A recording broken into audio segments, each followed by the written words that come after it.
Ika-23 Kabanata. Babala laban sa mga tagapagturo ng kautusan at sa mga Pariseo.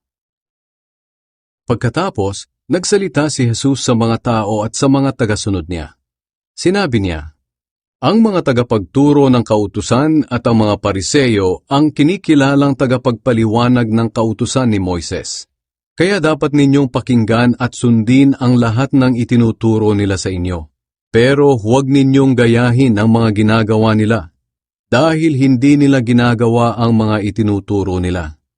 Ipinapatupad nila sa inyo ang mahihirap nilang kautusan, pero sila mismo ay hindi sumusunod sa mga ito. Ang lahat ng ginagawa nila ay pakitang tao lang, at upang ipakita na napakarelihiyoso nila, nilalakihan nila ang kanilang mga pilakterya at hinahabaan ang laylayan ng kanilang mga damit. Mahilig silang umupo sa mga upuang pandangal sa mga handaan at mga sambahan. At gustong-gusto nilang batiin sila't igalang sa mga mataong lugar at tawaging guro.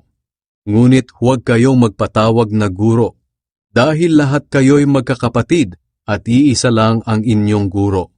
At huwag ninyong tawaging ama ang sino man dito sa lupa, dahil iisa lang ang inyong ama, ang amang nasa langit. Huwag din kayong magpatawag na amo, dahil iisa lang ang inyong amo, walang iba kundi ang Kristo. Ang pinakadakila sa inyo ay dapat maging lingkod ninyo. Ang nagpapakataas ng kanyang sarili ay ibababa ng Diyos, at ang nagpapakababa ay itataas ng Diyos. Tinuligsa ni Jesus ang mga tagapagturo ng kautusan at mga Pariseo. Nakakaawa kayong mga tagapagturo ng kautusan at mga Pariseo, kayong mga mapagkunwari. Hinahadlangan ninyo ang mga tao na mapabilang sa kaharian ng Diyos. Kayo mismo ay ayaw mapabilang at pinipigilan pa ninyo ang mga gustong mapabilang. Nakakaawa kayong mga tagapagturo ng kautusan at mga Pariseo, kayong mga mapagkunwari. Dinadaya ninyo ang mga biyuda para makuha ang kanilang mga ari-arian, at pinagtatakpan ninyo ang inyong mga ginagawa sa pamamagitan ng mahabang pagdarasal. Dahil dito, tatanggap kayo ng mas mabigat na parusa. Nakakaawa kayong mga tagapagturo ng kautusan at mga Pariseo, kayong mga mapagkunwari. Nilalakbay ninyo ang dagat at lupa. Mahikayat lang ang isang tao sa inyong pananampalataya. At kapag may nahikayat na kayo, ginagawa ninyo siyang mas masahol pa sa inyo at mas karapat-dapat pang parusahan sa impyerno. Kaawa-awa kayong mga bulag na taga-akay. Itinuturo ninyo na kung manunumpa ang isang tao sa templo, hindi niya ito kailangang tuparin. Ngunit kung manunumpa siya sa gintong nasa templo, dapat niya itong tuparin. Mga bulag, mga hangal, alin ba ang mas mahalaga, ang ginto o ang templo na nagpapabanal sa ginto? Itinuturo rin ninyo na kung manunumpa ang isang tao sa altar, hindi niya ito kailangang tuparin. Ngunit kung manunumpa siya sa handog na nasa altar, dapat niya itong tuparin. Mga bulag, alin ba ang mas mahalaga, ang handog o ang altar na nagpapabanal sa handog? Kaya nga kapag nanumpa ang isang tao sa altar, nanumpa rin siya pati sa handog na nasa altar. Kapag nanumpa siya sa templo, nanunumpa rin siya pati sa Diyos na naninirahan doon. At kapag nanumpa siya sa langit, nanunumpa rin siya pati sa trono ng Diyos at sa Diyos mismo na nakaupo roon.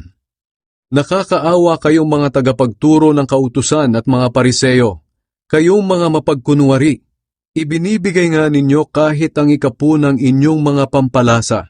Ngunit hindi naman ninyo sinusunod ang mga mas mahalagang utos tungkol sa pagiging makatarungan, mahabagin, at pagiging tapat. Dapat nga magbigay kayo ng inyong mga ikapu, pero huwag naman ninyong kaligtaang gawin ang mga mas mahalagang utos. Mga bulag na taga-akay, sinasala ninyo ang maliliit na insekto sa inyong inumin, pero lumululon naman kayo ng kamelyo. Nakakaawa kayong mga tagapagturo ng kautusan at mga Pariseo.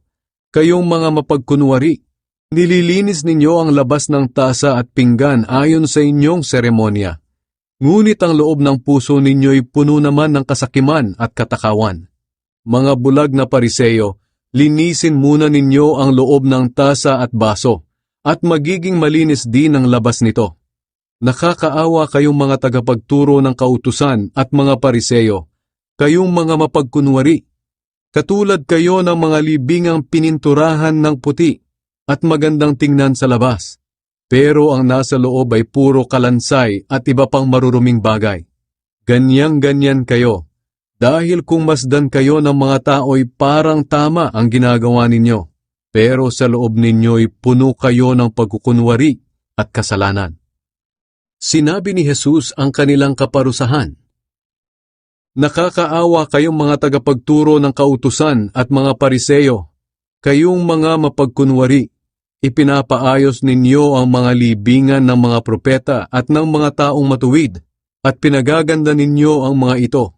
At sinasabi ninyo na kung buhay sana kayo sa panahon ng inyong mga ninuno, hindi ninyo papatayin ang mga propeta tulad ng ginawa nila. Kung ganoon, inaamin nga ninyo na lahi kayo ng mga taong pumatay sa mga propeta. Sige, tapusin nyo ang sinimulan ng inyong mga ninuno. Mga ahas, lahi kayo ng mga ulupong. Hindi nyo matatakasan ang kaparusahan sa impyerno. Kaya makinig kayo. Magpapadala ako sa inyo ng mga propeta, marurunong na tao at mga guro.